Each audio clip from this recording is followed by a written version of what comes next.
Hola a todos, ¿cómo están? Soy Antonella Nartela. El día de hoy la clase va a ser de manera virtual, ya que por las bajas temperaturas la presencial se suspendió. Así que bueno, el tema que les traje para la clase de hoy de salud y adolescencia es el RCP. Vamos a empezar por la parte teórica y luego vamos a ver algunos videos para entender de una mejor manera la parte práctica. Pero bueno, antes que todo eso, vamos a hacer un breve repaso diciendo que el corazón es un órgano que bombea sangre a todo nuestro cuerpo. Y cuando esto no ocurre, la sangre deja de llegar y la persona pierde el conocimiento y también no puede respirar. Así que cuando notamos esto, estamos ante un paro cardíaco. Ahora bien, ya que entendemos lo que es un paro cardíaco, ahora pasemos a otro punto importante y es, ¿qué lo causa?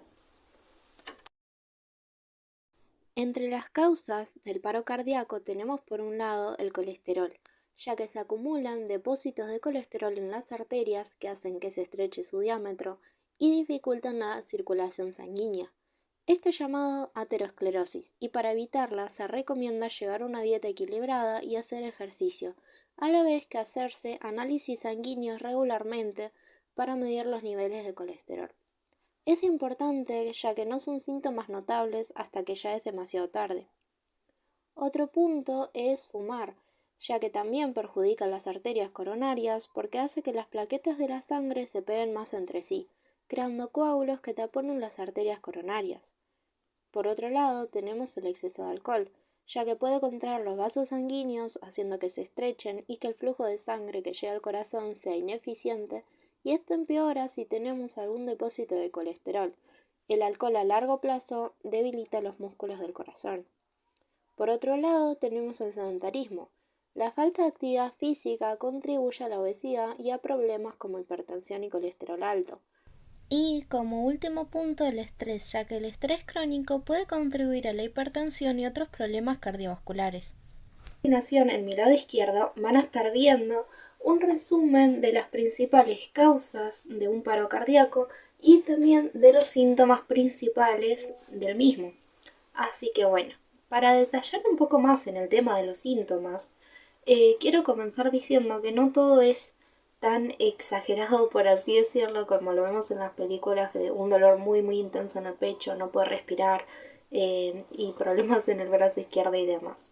No siempre es así, de hecho los síntomas de un infarto empiezan inclusive 2 días antes, aunque también pueden directamente no haber síntomas. Y bueno, para detallar un poquito más en los síntomas, tenemos este dolor o molestar en el pecho, que puede ser o en el centro o en el lado izquierdo, y una característica importante es que este dolor no va a desaparecer, es decir, dura más de 5 minutos y no desaparece con reposo. Después, otro punto es que este dolor se puede extender incluso a la mandíbula, a los lóbulos de las orejas, a la espalda o a los brazos. En otro punto tenemos la dificultad para respirar, como aparece acá escrita. Otros síntomas son sudoración excesiva, mareos, tenemos también molestias en la boca del estómago. Esto viene atado a problemas digestivos. Y bueno, estos son algunos de los síntomas principales que ocurren al momento de tener un paro cardíaco. Una vez terminada la parte teórica, les voy a pedir que, como tarea para la clase próxima, tomen apuntes de toda la parte práctica, que la parte práctica va a estar en videos y en una página que les voy a mandar por la descripción de este video, y a su vez lo van a tener subido al Classroom y van a tener que tomar apuntes de todos los pasos que hay que hacer al momento de hacer el RCP, y la clase siguiente vamos a en persona hacer una demostración de cómo hacer de manera correcta RCP. Ahora sí, espero que hayan entendido la clase de hoy. Cualquier duda la pueden dejar en los comentarios y pasemos ahora sí a la clase de psicología.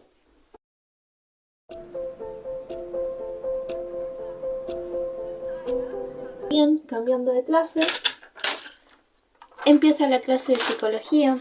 Y primero que nada, presentar el tema, ¿ok? El tema que traje para esta clase es el abuso sexual. Y si bien es un tema súper complicado, lo considero que es necesario que lo hablemos, ¿sí? ¿Por qué elijo este tema para la clase de hoy? Porque lamentablemente los casos en Argentina abundan y considero que la mejor manera en que podemos ayudar tanto a las víctimas como a frenarlo es hablándolo, ¿sí? Bueno, para empezar vamos a responder la pregunta de qué es un abuso. Un abuso sexual es cualquier actividad sexual no deseada en la que una persona utiliza la manipulación, la coerción y la fuerza contra otra y eh, es una experiencia totalmente traumática que trae efectos profundos y duraderos en la vida de la víctima. Bueno, bien, y ahora, como vimos acá, eh, los abusos sexuales tienen efectos profundos en las víctimas y son de varios tipos, ¿va? Tenemos de tres. Los psicológicos, que son los que aparecen en esta lista, que serían por un lado la ansiedad, la depresión, la culpa o el sentimiento de vergüenza o por último los trastornos de conducta alimenticia, ¿sí? Los famosos TCA, que ahí entrarían varios como puede ser la anorexia, la bulimia, etc. Después, a continuación, tenemos los físicos, que aparecen acá, que serían dos, pueden ser dolores crónicos o por otro lado problemas de salud. Y acá abajo, por último, los conductuales, que serían, por un lado, el aislamiento social, las dificultades en las relaciones interpersonales y los problemas de conducta. A este tema de los cambios que ocurren en la conducta de la persona va muy ligado al tema que les voy a tratar a continuación. Bueno, como les venía contando, el tema del abuso sexual trae un montón de efectos a nivel conductual que, como por ejemplo padres, podemos identificar en un infante que ha sido abusado. Porque primero que nada hay que romper este mito de que un abuso siempre es forzado, de que alguien corrió, agarró a alguien y no, no es así. En la mayoría de los casos el abuso ocurre de parte de personas que tienen autoridad hacia un niño que le tiene confianza eh, y demás sentimientos de cariño. Es más, hay ocasiones que los niños tienen como primera persona que los amó a una persona que los abusó. Y realmente es importante que se entienda este tema porque hay que entender eso, que los nenes no saben lo que es un abuso en la mayoría de los casos y tampoco entienden de que eso está mal, sino que ellos saben que está mal, pero cuando el otro les dice, por ejemplo, en lo que vimos antes de la coerción y demás que se usa, por ejemplo, frases como no le cuentes a nadie, si lo contás te van a odiar o que eso, que lo van a retar si lo cuentan, ¿no? Ese tipo de frases son manipulación hacia el infante que lo hacen tener una noción de que lo que ocurrió no está bien, pero él tampoco entiende qué es lo que pasó ni nada así. Por eso considero que es necesario que como padres instruyan al menor de que hay ciertas áreas de su cuerpo que no pueden ser tocadas por nadie y en caso de serlo deben contarle a sus padres o a la persona que más confianza le tengan y que hacerles saber que no van a recibir ningún castigo por ello, ni lo tienen que ver como algo malo el hecho de contarlo, ¿sí?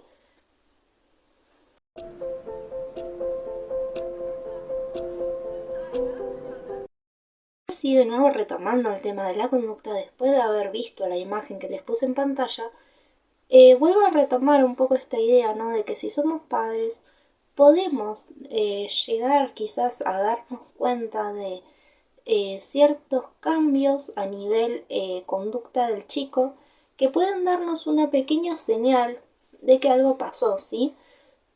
Por ejemplo, Ejemplos del día a día. Si vos a un nene le preguntás cómo te fue el día y en un momento de hablarte de alguien hace gestos de desagrado, de disgusto y demás, puede ser una señal de que algo pasó y que quizás deberíamos hacer más preguntas acerca de eso.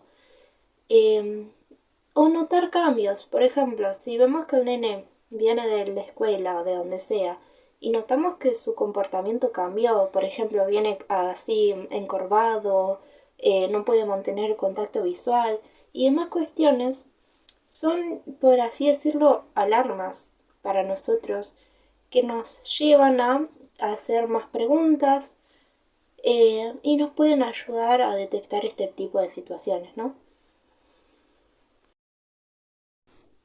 Bueno, pasando a otros efectos del abuso sexual, tenemos los físicos, que entrarían las lesiones inexplicables, los moretones, el sangrado, el dolor o hinchazón en áreas genitales, los problemas de salud, como por ejemplo infecciones de transmisión sexual, infecciones recurrentes del tracto urinario, embarazo adolescente sin explicación, cambios en el comportamiento, que estos incluyen varios, como por ejemplo los cambios en la conducta alimentaria, que incluye pérdida de apetito, cambios drásticos en el peso y trastornos alimenticios. Después, por otro lado, los problemas de sueño, que incluye pesadillas, insomnio, miedo a dormir solos, etc.